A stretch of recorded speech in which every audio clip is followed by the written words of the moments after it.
My question is to the Premier.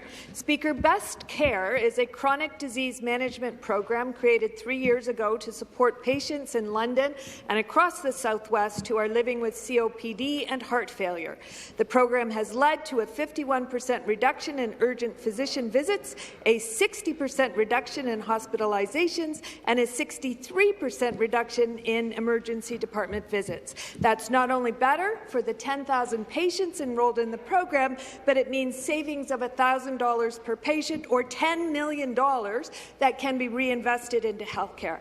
Speaker, despite extensive evidence proving the success of the program, this government has refused to extend Best Care funding beyond March 31st, and staff termination notices must go out in just 1 week. Speaker, will this government commit today to renewing Best Care funding?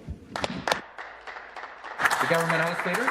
Thank you very much, Mr. Speaker. I appreciate the question from the member opposite. Look, obviously we're looking across multiple sectors to ensure that we have enough funding for programs such as this, Mr. Speaker. It is part of our commitment that we have made right from day one to improve health care across the province of Ontario, and it is part of a continuing series of investments. It really started right from the beginning, not only with long-term care, but the transition to Ontario health teams, Mr. Speaker, which is a groundbreaking way of providing health care to the people of the province of Ontario. It's a blanket of care, Mr. Speaker. So whether it's the services that the member is talking about, whether it's home care, whether it's access to a doctor, people will have the best quality of care possible to them, and it will be directed, Mr. Speaker. No longer will people have to fight to get within the system.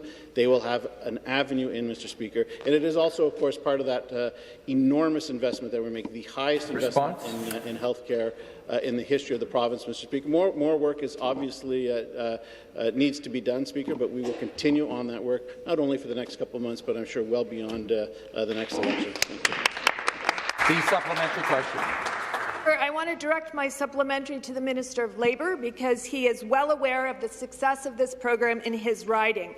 Jeanette Mann lives just outside London and is one of the 1.2 million Ontarians living with COPD and heart failure. She has severe asthma and was diagnosed with COPD in 2021. She says, "Being in the Best Care program has changed my life." Her message to the government is, you have the power to change patients' lives for the better. Please give them the opportunity I got. It's great to be able to breathe. Speaker, the clock is ticking. There is only 1 week left to save the Best Care program. I ask again, will this government commit today to improving quality of life and health for Jeanette and the thousands of southwestern Ontario patients like her and continue funding the Best Care program? On the Government House Leader.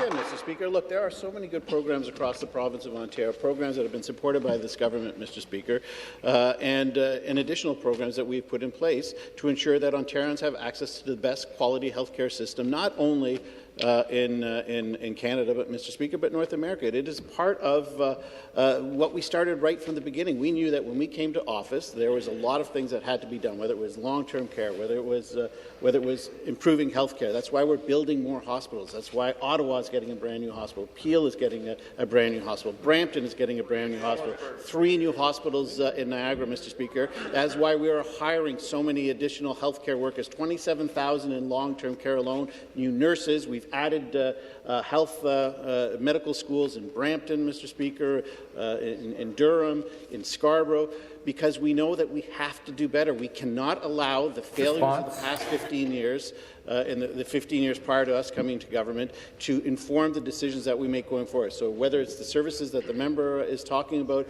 or other services that are so critical to ensuring that we have the best quality health care, we will always be there for the people of the province of Ontario.